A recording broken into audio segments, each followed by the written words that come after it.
to first pick the brains of these folks on what Chad just pointed out here and what the possibilities are for Team Trump. Hadley, Heath is here, Jonathan Hoeing, and John Layfield.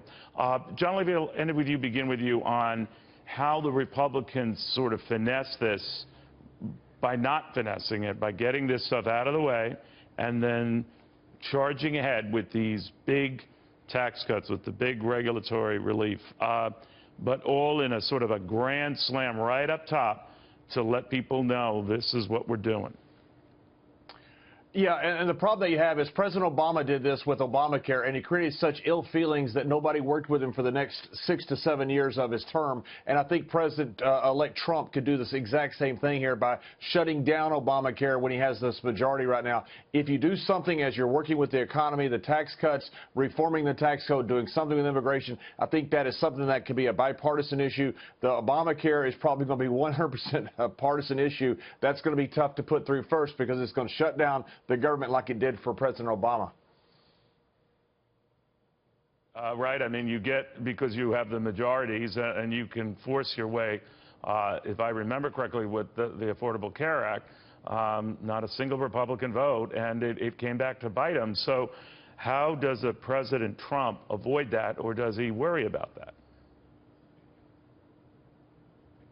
Hadley, can you hear me? So there's going to be a lot of uncertainty related to policy making in the first couple of years, especially considering that President-elect Trump is not your traditional Republican, and he's coming with his own priorities and plans for how to reform health care, for example, or tax reform. But he's going to work with the Republicans in Congress, and long term, we have to recognize that some of these reforms will actually be very good for the country, very good for the economy, very good for the pocketbooks of the millions of Americans who have faced premium increases doubling and tripling. So Americans are expecting that because he was elected to the White House and because Republicans were elected to majorities in both Congress and the Senate, that they will act on those items. So it's an expectation at this point. You know, I could be missing something, Jonathan. I think the single most important issue right now is goosing this economy and providing immediate tax relief. Now, it doesn't have to be in the shape and the form that Donald Trump outlined, but something that can have instant results, get people spending that money, because they're not doing it to the degree they should, certainly at this stage of a recovery.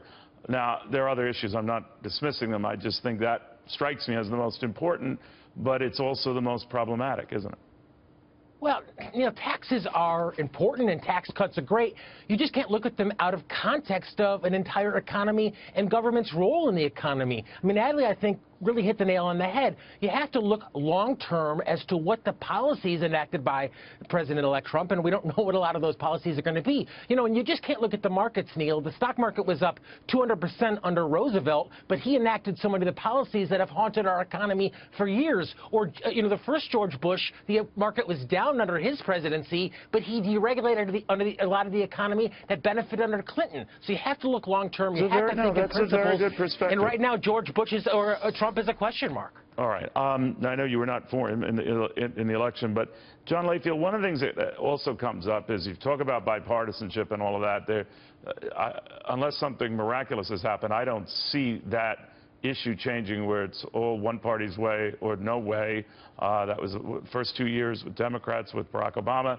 I suspect it will be the same no matter how much Donald Trump tries with Republicans and a President Trump. So how potentially damaging could that be? Or, you know, we've learned that, you know, you get a lot done in those first 2 years. It can carry you through a term and maybe a second term.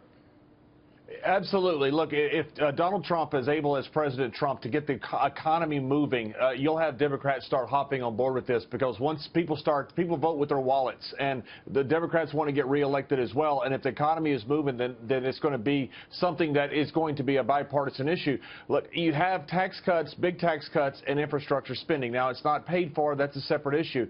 But you have that going forward. That is going to significantly help the economy. The worrisome part is the trade issues going forward. But right now, the stock market is looking at this. And remember now, the financials have been under so much pressure. Once you take Elizabeth Warren out of the equation, the financials have really rallied, because you're probably going to have Dodd-Frank rescinded, or at least fixed in some respect. And if you're able to replace Obamacare with something that is feasible and something that works and the premiums don't go up, I think you're going to have a lot of bipartisanship behind President Trump if that happens. All right, guys, we're just finding out. I'm cutting this short. I apologize for breaking news here, but